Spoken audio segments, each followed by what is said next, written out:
Aleluias. Aleluias. Aleluias. Os irmãos estão me ouvindo aí? Acho que o som está... Aleluias. Não estou ouvindo aqui o retorno direito. Meus queridos, a paz do Senhor. Os irmãos estão bem?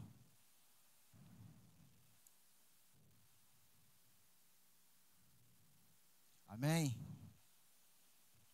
Eu quero agradecer a Deus por essa oportunidade, poder estar aqui nesta manhã, para juntos nós compartilhar um pouco da palavra do Senhor.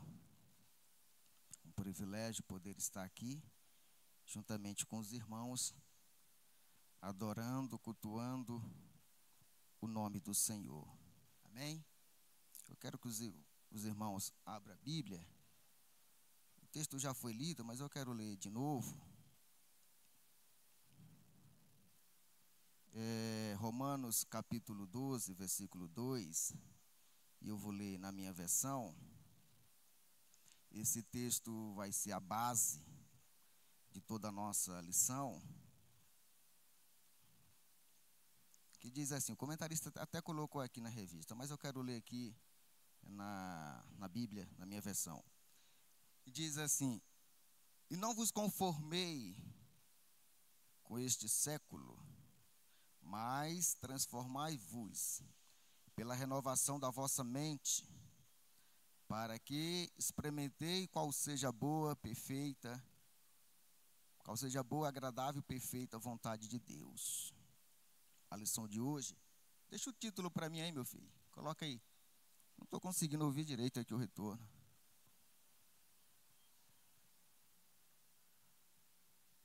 Aleluias. Aleluias. O título da nossa lição de hoje é o desafio de ser família nos dias atuais. A lição, ela é muito complexa. O comentarista aqui, agora sim, ficou bom. O comentarista aqui, ele coloca bem explicado, você que estudou a lição está muito bem explicada pelo comentarista.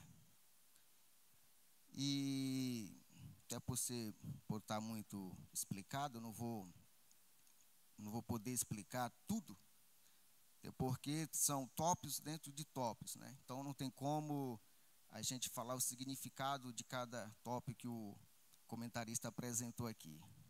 Mas eu quero falar a base de todo o contexto a qual o nosso comentarista, pastor, ele colocou aqui para esta lição. Se os irmãos tiverem dúvida, no final pergunta para o pastor. Amém? Que é o mestre em ensino para casais, né? E eu sou apenas um aluno. Nosso pastor aí é o mestre. Então eu quero que os irmãos prestem bastante atenção, porque se você não prestar atenção, você não vai entender nada. Então diz assim, introdução. Esta lição objetiva mostrar as dificuldades de manter uma família estruturada, sólida e harmoniosa, conforme a palavra de Deus, nos dias de hoje. Não é fácil viver em família, mas devemos lutar pela nossa família. Aí o tópico 1, o desafio da família na sociedade. Não é fácil ser família na atualidade. As rápidas mudanças sociais, costume, hábito, novas leis aprovadas contra a família tradicional e outras leis em andamento, o desenvolvimento das comunicações, o avanço tecnológico, nos traz uma seção de progresso, mas, por outro lado, um lixo venenoso que aos poucos vai adentrando os lares e destruindo toda uma formação moral e ética em que se fundamentam os valores cristãos. 1.1, a mudança cultural pós-modernidade. A alteração cultural tão rápida nos padrões da sociedade tem preocupado muito os pais de família cristão. Amém? Vamos lá. Os historiadores, vamos voltar lá no início para nós entender essa pós-modernidade. Os historiadores estudiosos, eles dividem a história em 5 períodos. 5. O primeiro período se chama a pré-história. O segundo, antiguidade ou a idade antiga. O terceiro, a idade média. O quarto, a era moderna ou a idade moderna. E o quinto período, que é o período que nós estamos vivendo, a pós-modernidade e o pós-moderno, que é também contemporânea, qual nós estamos vivendo hoje. Então, a história é dividida em 5 períodos. Mas o que é modernidade, para nós entender aqui a base de tudo isso? Modernidade é um conjunto de processos sociais intelectual que surgiram lá no século XV. No século XV na Europa. Então, esses são estudos que vêm sobre tecnologia, o processo social, surgiu lá na Europa no século XV. Com grandes avanços da tecnologia social, esse movimento, ele deu fim, na Idade Média. Então, grandes avanços aconteceram ali, para os irmãos entenderem o que o comentarista está colocando aqui para nós. Então, a modernidade surgiu lá na Europa no século XV, deixando todo aquele processo que existia na Idade Média, agora passando para um novo processo. E nesse novo processo, houve grandes movimentos, beneficiando assim a família tradicional. Por exemplo, esse movimento, a era pós-moderna, ela trouxe benefícios, por exemplo, na tecnologia, na cultura, na economia, na religião. Por exemplo, a reforma protestante foi um grande marco da era moderna. Então, tudo isso veio, de forma harmoniosa para a família tradicional, para o mundo.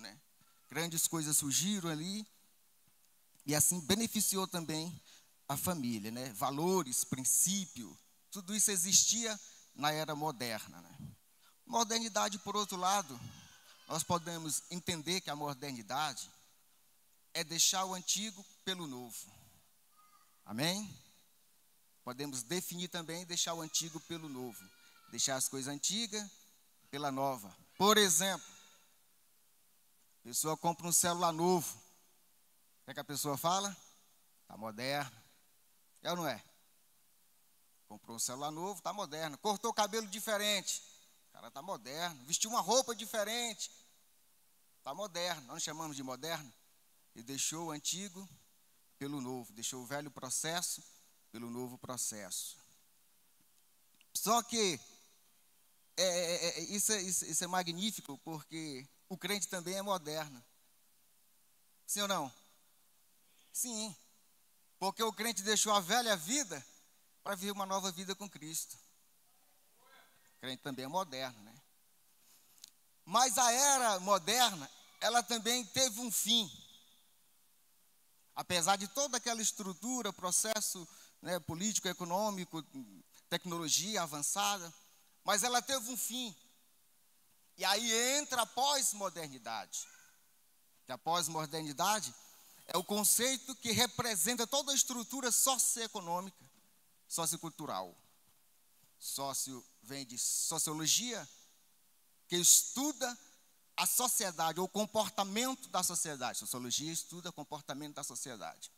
Cultura, por sua vez, é a ciência que estuda os hábitos, costumes, leis, morais e tudo aquilo que é adquirido pelo homem. Todos os hábitos adquiridos pelo homem. Então, a pós-modernidade, ela é quase a mesma coisa da modernidade. Só que diferente, que o processo dela foi mais avançado. Por exemplo, na economia, na política, na indústria, na tecnologia, que foi o processo mais avançado que teve. após o fim da Segunda Guerra Mundial e a queda da União Soviética. Então, aconteceu todo esse processo e se chega, então, à era pós-moderna. Amém? Os irmãos estão dando para entender? É um tema bastante, assim, complicado de se entender. Às vezes você não vai entender no princípio, mas nós vamos chegar lá, o que o autor está falando para nós, e o que Paulo falou para nós a respeito desse versículo. Então, tudo isso aconteceu, um avanço tecnológico muito avançado, avassalador, veio sobre o mundo. Isso é bom? Sim, porque a tecnologia ajudou muito, pastor Hamilton, o mundo. Exemplo, o empresário tem 10 empresas, João Batista, 20 empresas, espalhadas pelo Brasil e pelo mundo. Para esse empresário fazer reunião com todos os seus gerentes, ele tinha que viajar de cidade em cidade, onde estavam as suas empresas, sim ou não? Sim. O que a tecnologia trouxe? A tecnologia trouxe o mundo digital, a era digital. E agora, esse empresário, ele não precisa mais, estou dando um exemplo, ele não precisa mais sair visitando as suas empresas. Ele pode fazer isso lá no seu escritório. Ele pode se reunir ali no seu escritório, ele sozinho, e fazer o chamado de vídeo. E fazer reunião com todos os seus gerentes de todas as suas empresas, na mesma hora. Olha o que faz a tecnologia. No ano passado nós tivemos ali um treinamento na empresa. E esse treinamento foi para apresentar as outras empresas. Aquilo marcou muito ali para mim. O treinamento era para apresentar as outras empresas, Chile, Argentina, do México. E a gente pensou que o gerente ia apresentar ali, falando, mostrando slide. Não, a reunião não era com nós. Quem ia falar não era o gerente. Quem ia falar era o gerente de outra empresa. Ligou 5, 6 empresas mais ou menos, a mesma empresa na verdade, né, mas ligou as 5 operações de lugares diferentes, pastor Adilson. E fez aquele treinamento com todos juntos ao mesmo tempo. A tecnologia. Então, eu estando aqui no Brasil, eu conheci como é que é a operação lá no México.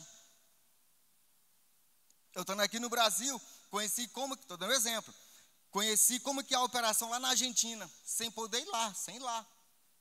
Então, esse mundo digital, tecnológico, ele beneficiou por algum lado. Por exemplo, a igreja, por exemplo. O exemplo que nós temos desse mundo digital, tecnológico, avançado, foi na pandemia. Onde ninguém podia sair de casa, mas o culto chegava em sua casa, sim ou não? Eu nunca preguei uma mensagem tão difícil igual eu preguei aqui, só o pastor e a equipe de louvor. Ninguém sentado aqui no banco, nas cadeiras. O culto mais difícil que eu já preguei na minha vida. Pregar para as cadeiras, fisicamente. Mas saber que a mensagem estava chegando lá na sua casa. Então, esse mundo tecnológico beneficiou também a igreja. Porque, através do cultos online transmitido, pessoas que são impossibilitadas de ir na igreja, de estar na igreja, pessoas nos hospitais, em casa, enferma, doente, ela também consegue participar do culto através dessa tecnologia, pastor Israel, que é hoje, que foi fundada lá a partir do século 20, na década de 80. Então surgiu lá a pós-modernidade. Isso é bom, é maravilhoso. Só que, como todos os benefícios têm os seus malefícios, a tecnologia também trouxe algumas consequências para a família. E é isso que o comentarista vai colocar aqui. Agora você vai entender por que eu fiz todo esse raio-x, para você entender o que o comentarista está falando aqui e o que o apóstolo Paulo também mencionou em Romanos, capítulo 12, 2. Teve os benefícios? Teve. Mas agora vem as suas consequências. Quais são as consequências? A pós-modernidade, ela quebrou alguns processos que existiam na modernidade. Ela quebrou, ela deixou, né, trouxe a ausência de alguns valores, princípios que existia ali na modernidade, não existe mais na pós-modernidade. Então, ela inverteu os valores, o comentarista vai colocar aqui. Ele inverteu os valores, por exemplo, liberdade de expressão. Eu tenho o direito de falar o que eu quero, sim ou não? Sim, mas não porque eu tenho o direito de falar o que eu quero, eu vou sair falando o que eu quero. Entendeu?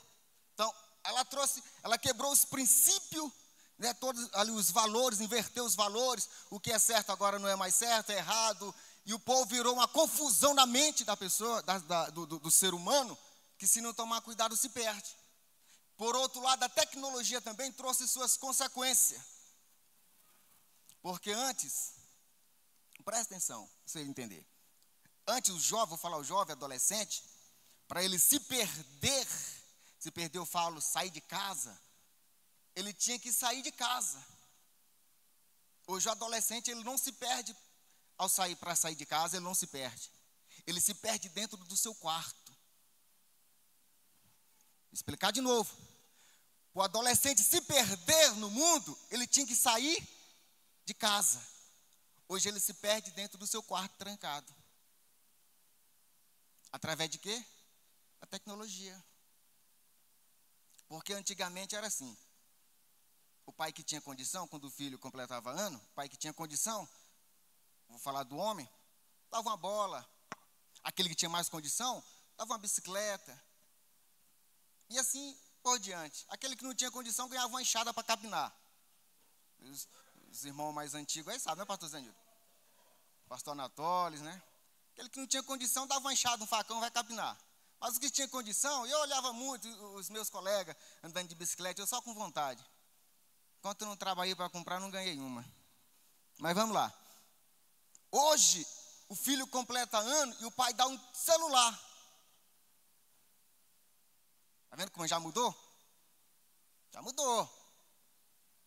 Aí o filho pega o celular novo, melhor do que o do pai. Vou contar um exemplo rápido, daqui a pouco. O filho pega o celular e se tranca dentro do quarto. Aí se pergunta, cadê o Joãozinho? Vou colocar o Joãozinho. Está estudando dentro do quarto. Não é assim? O pastor fala que está cansado de falar sobre isso. Ah, mas cadê o Manel? Está estudando dentro do quarto. Cadê o Felipe? Está dentro do quarto estudando. Só que o adolescente, ele não está estudando, ele está conectado com pessoas de vários lugares ao mesmo tempo. Está entendendo? Quando ele sai do seu quarto, ele sai da sala, sai do portão e ó, por quê? Porque ele já fez toda a vida dele ali dentro do quarto através da tecnologia, do mundo digital. Agora eu conto um exemplo para você que aconteceu na família da minha esposa. A filha dela, adolescente, a mãe dela comprou um celular para ela, muito mais novo do que o dela mesmo.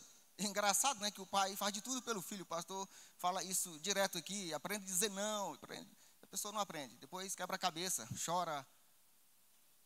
Ela precisava de um celular, a mãe dela, a minha cunhada, precisava de um celular, o celular estragou, e ela não comprou, mas comprou para a filha. Isso que eu estou falando é real. Por isso que eu quero que o comentarista coloque aqui, e nós vamos chegar aqui agora há pouco, nos desafios da família. Ela comprou um celular para a filha, e a filha agora só vivia dentro do quarto. Só dentro do quarto, trancado. A filha não queria mais acompanhar os pais. Por exemplo, vinha na minha casa, não vinha mais. Não saía mais, não queria sair sozinha, mas com os pais não queria mais sair. Minha mãe, deixa, né? Está estudando, hoje tudo se estuda pelo celular, né? E aí vai, né? A desculpa do diabo para ganhar, destruir as famílias. De repente, ela desconfia e diz, está errado esse negócio, né? Vou levar na psicóloga. Levou na psicóloga, né? A psicóloga analisou tudo direitinho e falou: olha, você precisa acompanhar mais sua filha, né? Está muito sozinha, né? Precisa conversar. Ixi, rapaz, essa mulher ficou brava.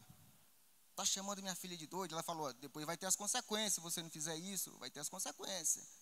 Ixi, essa mulher chegou um dia na minha casa, brava. Já não chamou a psicóloga de santa. Chamada a minha filha de doida, tal, tal. Meses depois, a filha saiu de casa. E até hoje não voltou.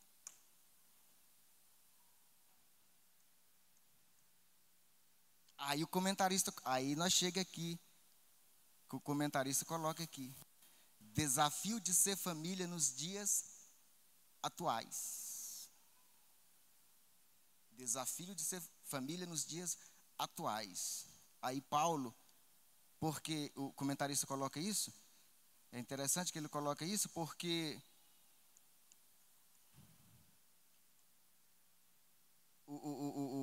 a tecnologia que veio é um desafio e muitos pais, famílias, no modo geral, nós não podemos mudar o mundo. Você vê que nós estamos vivendo o 5º período. Quantos períodos já passou? 4, nós estamos no 5º. Ninguém conseguiu mudar o período. Ah, quero permanecer só nesse aqui, só na modernidade. Ninguém jamais conseguiu mudar. Então, nós, a família tradicional, família bem, cristão, jamais vai conseguir parar a tecnologia, o avanço tecnológico, cultural do mundo. Jamais, jamais. Se nós não podemos parar, nós não podemos sair dele, porque nós só vamos sair dele se Cristo voltar a buscar a sua igreja ou se nós for individual. Cristo voltar individualmente para cada um. Se nós não podemos parar, se nós não podemos sair dele, o que é que nós temos que fazer? Temos que lutar contra isso. Buscar os valores, padrões que a Bíblia oferece e nos dá para a família. É por isso que há um desafio, porque as famílias não estão preocupadas consigo próprio, com os filhos, por exemplo. Aí acho que tudo está normal, tudo está bom. Aí o apóstolo Paulo vem e diz assim, o texto que nós lemos: e não vos conformei com este século. Em outras versões fala mundo, mas é o mesmo sentido. Ele está falando aqui do mundo ou século, ele não está falando do mundo terreno, físico. Paulo está falando do sistema do mundo. Não vos conformei. Tem pessoas que já estão tão conformadas com este mundo, não quer mais nem ir para o céu. Isso é crente. Pastores, líderes, grandes líderes religiosos, que já inverteu os valores, que antes se pregavam salvação, arrependimento, batismo com o Espírito Santo, cura, e Jesus em breve voltará. Hoje mudou até a teologia, hoje é a teologia da prosperidade. Inverter os padrões, pastor Adilson, até mesmo nas mensagens, que antes se pregava: Jesus vai voltar, se arrependa, Jesus vai voltar. Hoje inverteram as pregações, e as pregações hoje é prosperidade. Antigamente, o homem trabalhava para Deus. Hoje é o homem que quer que Deus trabalhe para ele. Eu vou dar o dízimo, mas eu quero que Deus me abençoe. Vou limpar uma cadeira, mas eu quero que Deus, tá vendo? Eu vou para a igreja, mas eu quero receber de Deus. Antes era diferente, pastor Israel. Nós trabalhávamos para Deus. Seu pai, por exemplo, tem uma história muito linda, seu pai. A pessoa trabalhava para Deus. O pastor está aqui, pastor Zé Nilton, pastor Anatório também, que já dirigiu a igreja. Trabalhava com amor. Pessoas que se esforçavam, dava tudo. O pastor contou aqui um dia que passou até fome. Pessoas tinham amor para trabalhar na obra de Deus. Hoje é diferente. Hoje, se eu não tiver um carro bom, eu não vou. Se eu for pregar em um lugar e o cachê não for aquela coisa, eu também não vou. Esses dias eu estava vendo um comentário na rádio do Silas Marinho, ele falando que convidou uma cantora nova, surgiu agora, explodiu aí, para ir na rádio dele lá, fazer entrevista lá e tal. Ixi! Rapaz, o que a mulher colocou, ela não, a comissão dela colocou, carro bom, que hotel vai ficar, que carro que vai buscar, o que vai ter, e o crachê, né, grande. Então as pessoas inverteram os valores. E isso prejudica também a família, porque se nós não sabemos lutar contra isso, a família se perde. Aí o comentarista vem e coloca isso aqui. O desafio de ser família na pós-modernidade. Aí ele, o 1.2, ele vai falar sobre a interferência do poder público. Aí vai colocar leis. Aqui, leis contra lei da palmada, que não pode corrigir mais o filho, que o pastor fala aqui, né, tem que corrigir o filho. Ele vai colocar aqui a lei da maioridade, vai colocar várias leis, que eu não vou explicar sobre isso, mas depois você pode estudar sobre isso, que prejudica também a família. Tira o papel do pai e da mãe, de poder corrigir o filho, de poder ensinar o filho dentro de casa. Aí cresce aquele jovem, não sabe fritar um ovo. Aquela jovem que casou, minha esposa disse que um rapaz trabalhou com ela, casou, tem 3 meses de casado, nunca cozinhou um feijão, porque não sabe como é cozinhar um feijão. Porque a mamãe não deixava. Aí é demais, né? Aí tem leis para isso. O comentarista coloca aqui, não estou falando de escravidar, mas tem que ensinar. Corrigir, por exemplo. Eu lembro que minha irmã foi um dia corrigir a filha dela, ainda pequena. Ela disse, se você bater, tocar em mim, eu chamo a polícia. Não pode mais corrigir. E a Bíblia diz que aquele que ama, corrige. Então, os valores que veio, foi quebrado, na verdade, os valores, que tinham os valores padrão bíblico, e o sistema, o novo sistema, o novo processo da tecnologia, do avanço pós-modernidade, trouxe, trazendo todos esses males para a família. Aí, o camarada, o pai de família, a mãe de família, ele não renova sua mente, porque Paulo diz assim, não vos conformei com este século, mas transformai-vos pela renovação da vossa mente, para que experimentei qual seja a boa, agradável e perfeita vontade de Deus. O pai de família, a mãe de família, se ela não renovar a sua mente, se ela não renovar a sua mente na Bíblia, perde a família. Porque os valores já foram investidos. A tecnologia está aí avançada. A política está aí, com leis contra a família. Se a pessoa não renovar a sua mente na Bíblia, para manter a sua família, nos padrões bíblicos, a família é destruída. Aí depois vai chorar. Amém? Louvado seja o nome do Senhor. Então o comentarista coloca aqui várias leis. De corrigir, da lei da palmada, não pode corrigir, da maioridade, o adolescente pode fazer o que quiser, porque tem a lei que protege ele. Por isso que hoje quem rouba é os adolescentes, né?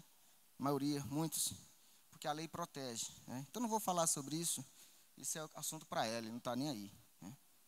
A doutora conhece muito sobre as leis, né? 1.3, a invenção de valores, que é o que trouxe também após a era pós-moderna. Quando o certo passa a ser errado, o positivo passa a ser negativo, o moral passa a ser imoral, o justo passa a ser injusto, o verdadeiro passa a ser falso ou vice-versa. Não tem mais o que é certo. Eu posso pregar para uma pessoa, ela pode não acreditar ou não, direito dela. Tudo é o imaginário, individualismo, inverter os valores. Então, aquilo que era certo agora não é mais certo, é errado. Agora o que é certo é o que é errado. Isso vira uma bagunça na mente humana se você não tiver Bíblia, você se perde. Perde você, perde sua família, perde tudo.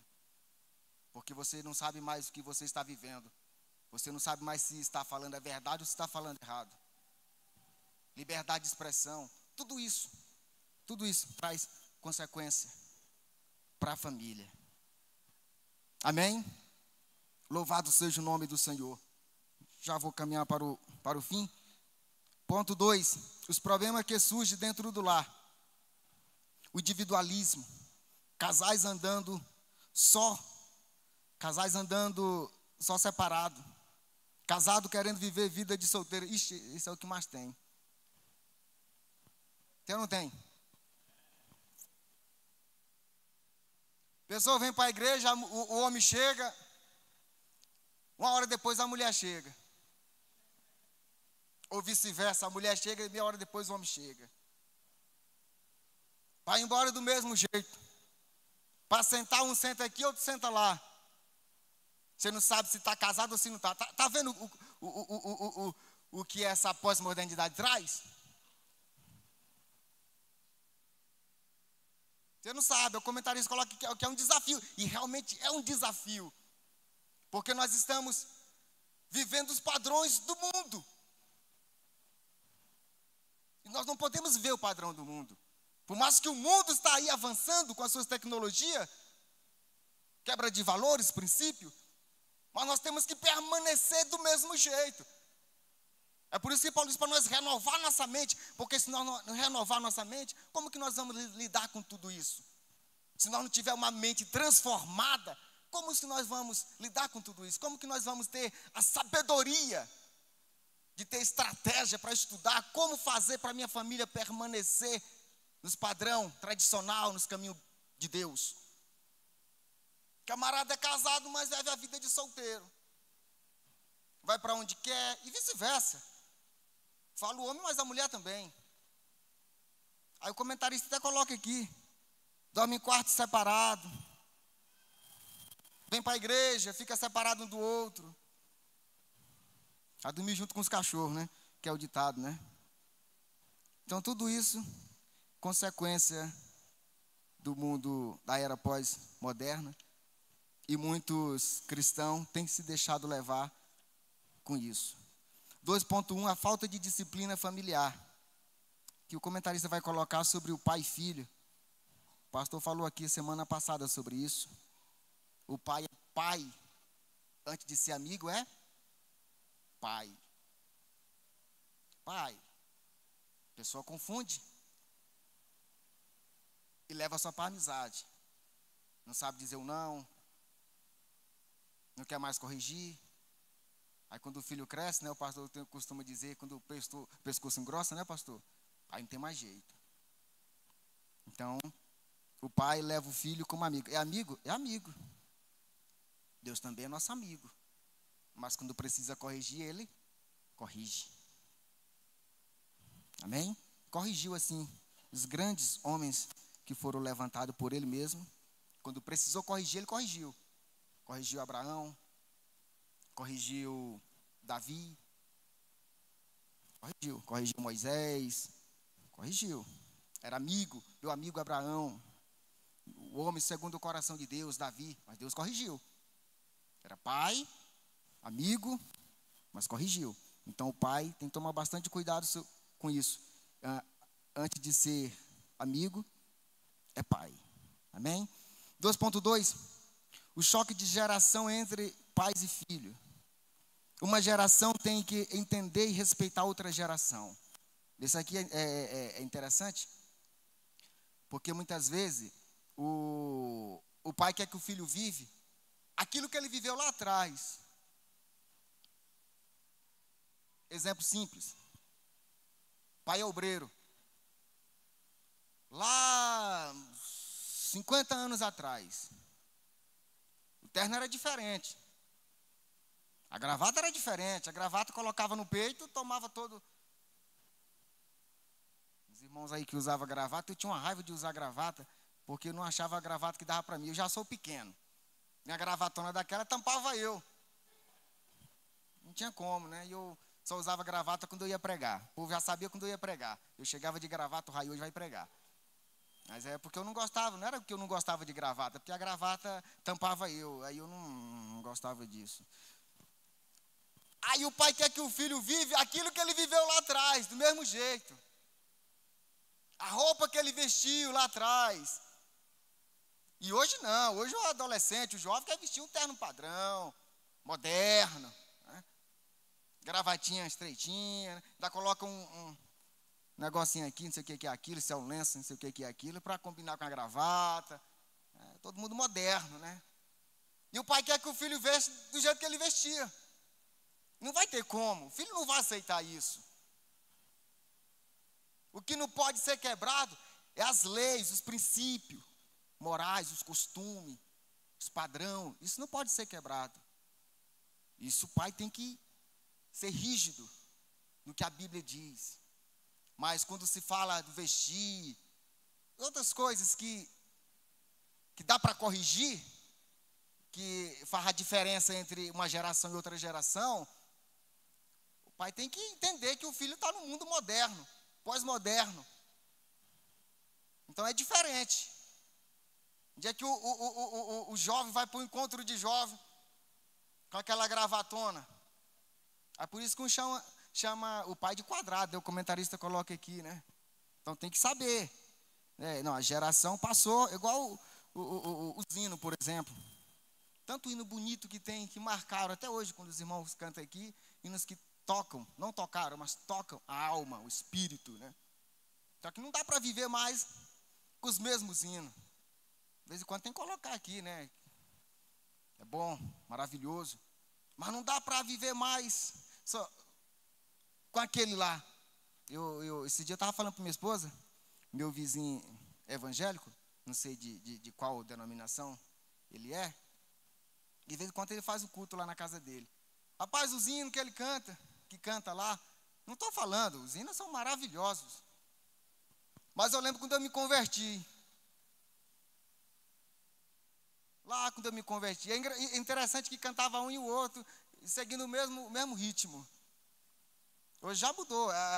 Por exemplo, as pessoas que vêm nos visitar, a primeira coisa que elas falam é o louvor.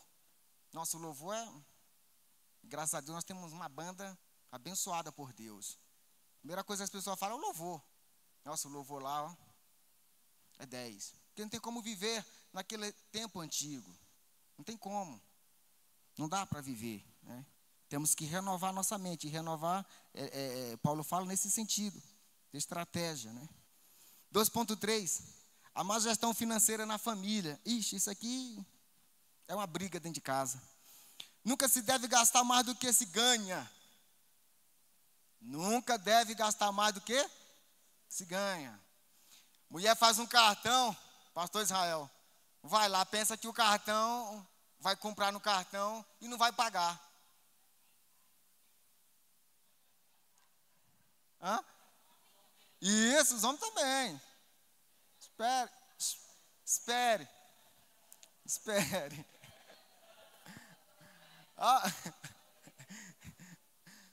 A mulher vai lá, compra de tudo.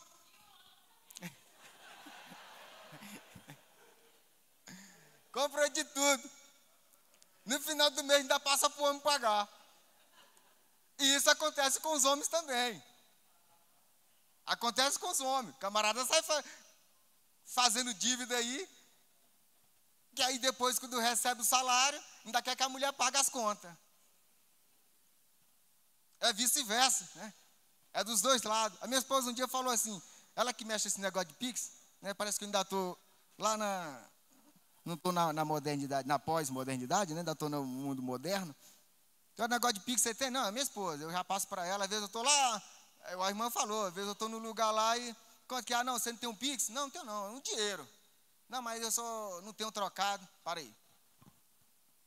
Eu passo um Pix aqui nesse número assim, assim, assim, de tanto. Eu ligo para a mulher. Ela disse, por que você não faz um Pix para você? E eu pensei de fazer, rapaz. Só que aí eu pensei, como é que funciona esse negócio? Olha o tanto que eu... Lá no tempo antigo. Ela disse, não, tem que ter dinheiro na conta, né? Para pagar, né? Eu falei, então não dá, porque eu não tenho... Vou fazer para quê? Não dá, né? E aí é igual a pessoa usa o cartão, parece que o cartão já coloca lá, o banco acha maravilhoso isso. Você vai no banco, ele coloca lá 5 mil de limite para você, o camarada fica doido. Rapaz, estou precisando desse dinheiro mesmo, e eu vou tirar. A pessoa começa a fazer dívida e depois não sabe como pagar. Aí sofre as consequências. É por isso que o comentarista coloca aqui, que tem que saber lidar com essa questão financeira. Isso é os dois, homem e mulher. Se um gasta mais, passa para o outro. Por exemplo, a minha esposa passa o dela para mim. Que ela sabe, se ela ficar com dinheiro, ela vai embora. Então ela joga para mim. E quando ela quer alguma coisa, para quê? O que você vai fazer? Tem que ser assim. Um tem que saber administrar. Se os dois não souber, se os dois souber, melhor ainda. Se não souber, mais um tem que saber administrar. Porque senão depois, já vou para o final, sofre as consequências. 3, a consciência do casal diante dos desafios. 3.1, o divórcio por incompatibilidade de gêneros. O que o comentarista coloca aqui? Quem disse que precisa ter uma compatibilidade total das duas personalidades para que o relacionamento dê certo? Quando ele fala aqui em compatibilidade, ele quer colocar diferença. Diferença. Quem foi que disse que a indiferença no casamento é a chave, é a chave para não causar o divórcio? É isso que ele apresenta aqui. Não precisa ser os dois do mesmo jeito. Ah, não. Vou trazer um exemplo. Vou separar do fulano porque ele é diferente de mim. Todo mundo é diferente. Ele, se for olhar por esse lado aqui, não existia mais ninguém casado. Porque todos são diferentes. Então, quando o homem casa, o costume da mulher é um. O dele é outro. A cultura é um. A cultura do outro é outro. Então, se juntam os dois. E ali vão tendo estratégia para viver. E os dois em harmonia. Mas agora eu vou separar porque o costume dela é um.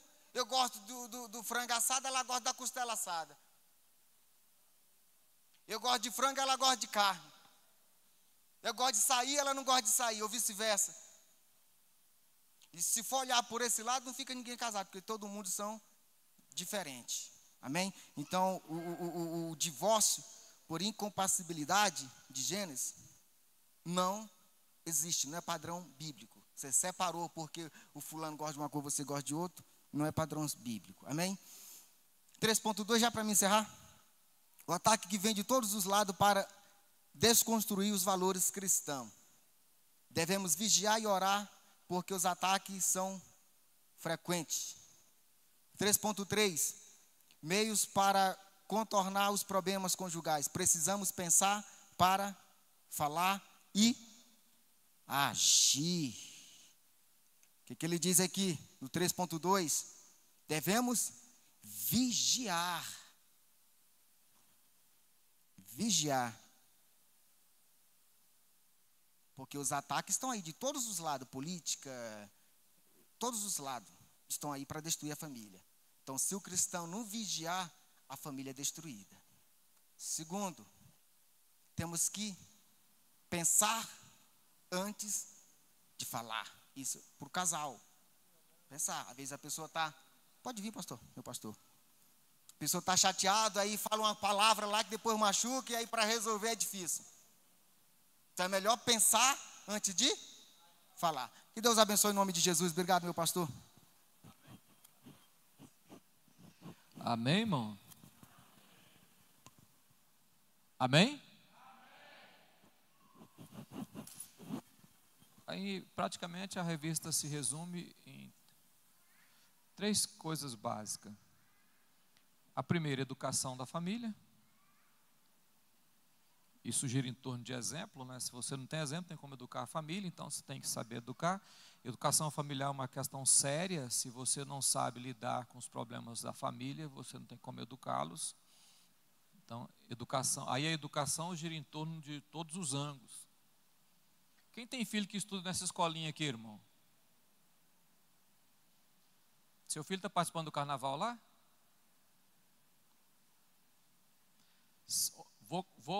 Eu sei que é uma questão imoral, mas presta atenção. Sexta-feira, acho que foi sexta-feira, o carnaval lá. Presta atenção, irmão. Na quadra, horário de escola. A música. Agora quem está no poder é a xoxota.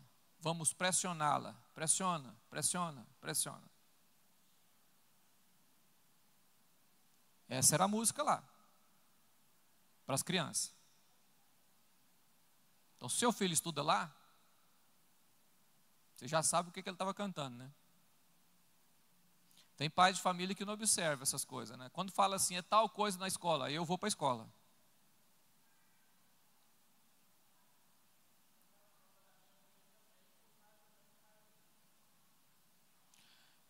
Eu fui perto de outra escola só para me ver o que era. Na outra escola, sabe o que era? Soca, soca, marisoca, soca, soca. É só música pornográfica, não tem nada a ver com carnaval. Que é pior do que carnaval. Carnaval não vale nada. Presta atenção. Do outro lado da BR aqui, ó, os adolescentes lá estão lendo um livro, presta atenção, meu, e tem adolescente da nossa igreja, uns 4 ou 5 aqui, que está lendo esse livro. Como ser lésbica. Para fazer um trabalho na escola e é obrigado a ler o livro. Vocês sabem que não é obrigado, né? Não é obrigado. O professor fala que é obrigado para o aluno ler o livro e aprender como ser lésbica.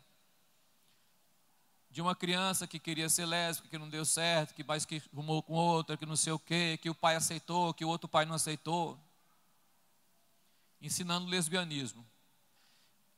Teve uma mãe de família aqui que não deixou a filha ler, mas a maioria das outras mães nem olhou.